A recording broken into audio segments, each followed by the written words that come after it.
Kenapa kalau gempak sangat diorang punya kategori ni? Kenapa tak sampai sekarang tak ada? Kenapa sekarang ni dah macam tak nampak? Sebab apa? Sebab dari jauh kau nampak macam kereta ni sama dengan kereta-kereta dekat atas jalan raya. Sama dengan kereta-kereta production. Siapa je yang tak nak tengok kereta yang dah modify gila-gila babas punya. Sampai engine pun kau boleh bedal sampai berapa banyak horsepower. Kau boleh bedal body kit besar macam mana. Orang akan tertarik dengan benda yang unik dan eksklusif seperti Super Silhouette Class. Macam biasa, aku adalah Nissan fanboy. Kereta aku semua Nissan lah. Nissan Silvia S15, Nissan R32, Nissan R35, Nissan Sefiro. Semualah Nissan. Tak ada pun Toyota. Adalah sebiji Toyota. Tapi sebab kebanyakannya Nissan.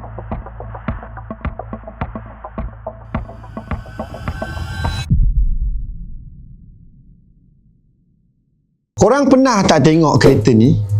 Kereta ni dan juga kereta ni. Yang korang tahu tak kereta ni asal daripada mana? Kalau korang tahu, bagus. Maksudnya korang adalah fanboy kepada kereta-kereta Super Silhouette, kereta-kereta Liberty Walk. Tapi, korang faham tak apa maksud Super Silhouette ni? Korang tahu tak daripada mana datangnya konsep Super Silhouette ni? Dari sini, dalam video ni, aku akan ceritakan dekat korang dari mana datangnya Super Silhouette. Betul ke Wataru Kato ni ambil tiru bulat-bulat? So, aku akan patah balik masa kita pergi balik ke 1970-an untuk cerita dari mana asalnya inspirasi Kato-san ni dapat untuk buat Super Silhouette dekat Liberty Walk. Let's go. Macam biasa, sebelum aku start aku punya video, seperti biasa, kalau korang budak-budak kereta selalu pergi event kereta, budak-budak yang suka pergi ke Kamit, Drift Meet, apa-apa event kereta yang korang ada, korang mesti dapatkan merchandise daripada Motor Maniac. Sebab kalau korang tak ada merchandise Motor Maniac, korang bukan budak kereta lah cerita dia. Tak Astra, tak kawan. Itu lagi satu cerita. Sekarang ni aku nak cerita pasal baju kita orang. Lah baru-baru ni kita orang baru release baju Roadhouse Roulette. Memang baik-baik, material mantap-mantap, dah sama level dengan Kahat by kita punya jacket. So kalau korang nak, boleh dapatkan dekat kita punya website www.motormaniac.easy.co ataupun dekat kita punya TikTok shop untuk dapatkan baju-baju kita, merchandise kita yang terbaik di sepanjang abad ini sekarang. And at the same time, kalau korang pengguna kereta, sila pakai bateri Astra. Sebab apa? Bateri Astra ni merupakan bateri pilihan mekanik, ada nationwide warranty assist, ada SIRIM certification untuk semua model kereta, dan yang paling best, budak-budak kereta semua pakai bateri Astra. Aku pun pakai bateri Astra untuk kereta drift aku, kereta daily aku, kereta merembat aku, kereta wangan aku dan macam-macam lagi. So kalau korang budak kereta, sila pakai bateri Astra. Warranty sampai 18 bulan, ada perlindungan peribadi, macam-macam perks yang kau boleh dapat. Tukar dekat KL, breakdown kat Johor, on the spot kita datang untuk tolong. Tak perlu nak towing kereta ke sana ke sini. Jimat masa, jimat duit. Kalau aku sebut Super Silhouette, mesti korang akan terfikir kereta-kereta macam Liberty Walk, kereta-kereta macam Kaido Racer, macam mana abang-abang kita dekat BWB, back wheel pakai kereta-kereta dia orang. Sebenarnya daripada tahun 1979 sampai 1984, The Japanese ada acarakan The Super Silhouette kategori race. Ambil inspirasi daripada Group 5 regulation racing dekat Eropah, especially dekat dalam Germany. Zaman tu FIA tetapkan banyak racing group daripada racing group 1 sampai racing group 9. Kalau aku nak cerita satu-satu group race ni memang sejam confirm video ni sebab terlalu banyak. So Super Silhouette dia ambil terus daripada group number 5 and dia cakap, fuck it, korang buat je apa-apa kereta yang korang nak. Dia punya racing, dia punya style, kau nak race, kau nak modify lah. Cuma ada beberapa benda yang kena sama dengan kereta production, seperti bumbung, hood, rail panel dan pintu kereta kena sama dengan kereta-kereta production. So disebabkan peraturan ni jugalah orang panggil kereta-kereta ni Silhouette ataupun Super Silhouette. Sebab apa? Sebab dari jauh kau nampak macam kereta ni sama dengan kereta-kereta dekat atas jalan raya, sama dengan kereta-kereta production. Tapi bila kau pergi dekat-dekat, kau tengok rupanya dah macam-macam modify. Kereta dah kembang, dah spoiler besar, lip depan besar dan sebagainya. Tetapi diorang buat kembang-kembang besar-besar ni semua ada sebab, ada function. Macam kalau kau tengok kenapa kereta tu kembang daripada belakang, it's untuk improvekan grip kereta tu. Kenapa dia buat spoiler? Untuk downforce. Kenapa dia buat lip besar nak mampus kat depan? Sebab downforce juga, untuk lawan rintangan angin dan sebagainya. So semua benda diambil kira untuk menghasilkan sebuah Super Silhouette car. Semua benda yang dibuat dekat kereta Super Silhouette ni diorang boleh modify ikut suka hati diorang macam mana sekalipun, asalkan body part yang aku mention tadi sama dengan kereta production dan tidak disentuh oleh race team ni. Kalau nak cakap pasal engine, apa yang kau boleh fikir, semua dia dah sumbat. Daripada turbo, daripada forged piston, daripada apa-apa nak besarkan displacement dan sebagainya, semua dia dah buat untuk kereta tu menjadi lagi laju, kereta tu lebih grippy, lebih downforce dan boleh memenangi race-race dekat kategori ni. Dan kereta-kereta ni semua terus menggegarkan track-track macam Tsukuba dan Fuji pada tahun 80-an. Tapi mesti kalau korang tengok video ni, korang tertanya-tanya, kenapa kalau gempak sangat diorang punya kategori ni? Kenapa tak sampai sekarang tak ada? Kenapa sekarang ni dah macam tak nampak? Yang kita nampak hanya Liberty Walk buat saja. Ada cerita yang sedih dengan apa yang telah terjadi dengan kategori Super Silhouette ni. Asalnya Super Silhouette kategori ni menjadi side show sahaja untuk promotekan Fuji Grand Championship Race pada tahun sekian. So dari awal lagi kelas ni adalah kelas race show saja. Dia tak ada apa-apa championship yang proper untuk Super Silhouette. Sebelum dia diganti dengan kelas prototype dalam race yang sama. Tapi disebabkan populariti dia masih diteruskan sampai tahun 1984. Sebab kalau kau fikir balik, dia punya populariti tu sangat tinggi dulu. Siapa je yang tak nak tengok kereta yang dah modify gila-gila babas punya, sampai engine pun kau boleh bedal sampai berapa banyak horsepower, kau boleh bedal body kit besar macam mana. Orang akan tertarik dengan benda yang unik dan eksklusif seperti Super Silhouette kelas ni. Kenapa bateri Astra adalah bateri pilihan terbaik untuk korang? Sebab bateri Astra dah terjual lebih daripada 2 juta unit. Tapi korang mesti tertanya kan, apa yang korang akan dapat jika beli bateri Astra? Yang pertama, nationwide warranty.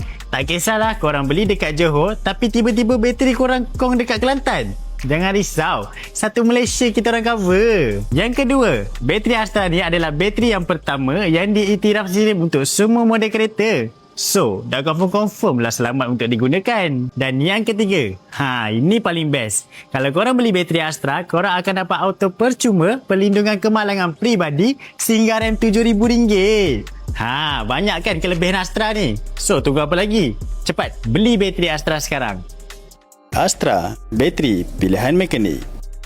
Of course, kategori Super Silhouette ni sangat famous. Banyak brand-brand besar, brand-brand Jepun ni masuk untuk mendominasikan kelas yang ada sekarang ni. Tetapi, kalau korang tengok, daripada Toyota dia hantar Celica masuk. Daripada Mazda dia hantar Mazda RX-3 Savana masuk. Tapi yang paling best orang suka tengok adalah Nissan. Macam biasa, aku adalah Nissan fanboy. Kereta aku semua Nissan. Nissan Silvia S15, Nissan R32, Nissan R35, Nissan Zafiro. Semualah Nissan. Tak ada pun Toyota. Adalah sebiji Toyota. Tapi sebab kebanyakannya Nissan. Nissan mendominasikan kategori Super Silhouette ni dengan dia punya nama Nissan Turbo Squad. Kereta-kereta seperti Bluebird, kereta seperti Silvia S110, kereta-kereta seperti Nissan Violet dan yang paling famous Nissan Skyline RS. Kereta-kereta Super Silhouette ni semua mendominasikan kategori Super Silhouette dengan dia punya look yang garang dan juga enjin yang hebat. Bila aku cakap enjin yang hebat, dia bukan sekadar biasa-biasa punya hebat. Kau bayangkan pada tahun 80-an enjin dia boleh push sampai 525 horsepower dekat kereta-kereta Nissan Turbo Squad ni. Kau bayangkan betapa gilanya geng-geng Nissan ni untuk dominatekan Super Silhouette punya kelas. Kalau nak comparekan, dia punya horsepower tu dah saing-saing F1 untuk zaman tu sendiri. Dia punya famous Nissan ni sampaikan satu tahap, dia bawa kereta-kereta dia apa ni semua untuk mencabar brand-brand lain. BMW pun bawa masuk dia punya M1 Procar, still kalah dengan Nissan. Kau bayangkan betapa gempaknya, betapa hebatnya orang-orang dekat Nissan ni. Pada zaman ni, ini adalah peak power terhadap Super Silhouette punya kelas, peak power terhadap Nissan punya group juga. Kereta yang padu, enjin yang gempak, wide body yang kau-kau, exhaust yang gila punya, boleh keluarkan api, letup kau 10 batu kau boleh dengar. Gila-gila kau punya performance daripada Nissan. Tapi malangnya sampai tahun 1984 sahaja disebab atas faktor-faktor seperti duit mahal, kos makin tinggi, and at the same time diorang dah makin fokuskan dekat Group C prototype. Jadi dekat mata peminat-peminat motorsport Jepun, Super Silhouette ni semakin pudar dan akhirnya menghilang. Tetapi legacy dia punya cara build kereta sampai sekarang orang ingat dan sampai sekarang orang teruskan. Seperti geng-geng Kaido Racer yang buat kereta diorang lip depan panjang, exhaust tinggi belakang, spoiler besar gedabak, wide body gila-gila. Dan culture Kaido Racer ni daripada tahun 80-an sendiri sudah merebak sehingga ke seluruh pelosok dunia dan termasuk juga dekat Malaysia sendiri. That will be shout out dekat Abang Sikit Naga kita. Shout out dekat diorang untuk meneruskan legasi Kaido Racer ni. Aku rasa dekat Malaysia ni diorang sahaja yang mengwar-warkan culture Kaido Racer ni. Kereta-kereta diorang kebanyakan yang buat adalah konsep Kaido Racer. And bila korang tengok sendiri kereta-kereta diorang tu, kau sendiri akan rasa terpegun dan rasa padu Syah. Siapa yang buat benda ni memang gila.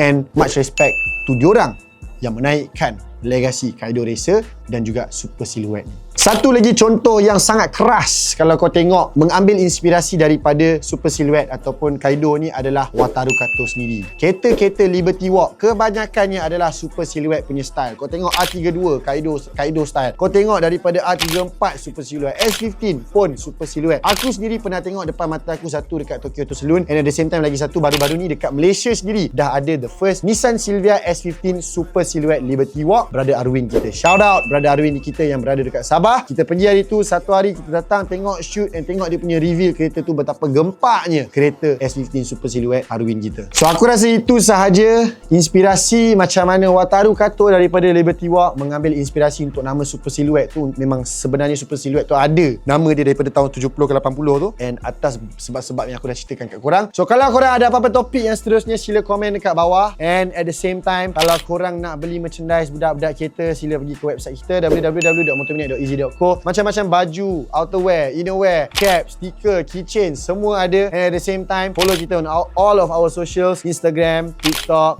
YouTube, Facebook. Kita akan update apa-apa event yang ada, apa-apa merchandise yang kita keluarkan. And at the same time, kalau korang nak jumpa, sila jumpa kita dekat Retro Havoc. Kita akan bawa kereta-kereta kita, line-up yang padu untuk tunjukkan kat korang semua. And kita ada keluarkan satu collaboration special dengan Retro Havoc. So, ingat, kalau korang pengguna kereta, pakai bateri Astra. Tak Astra, tak kawan. See you guys, Papa Roger. Ciao.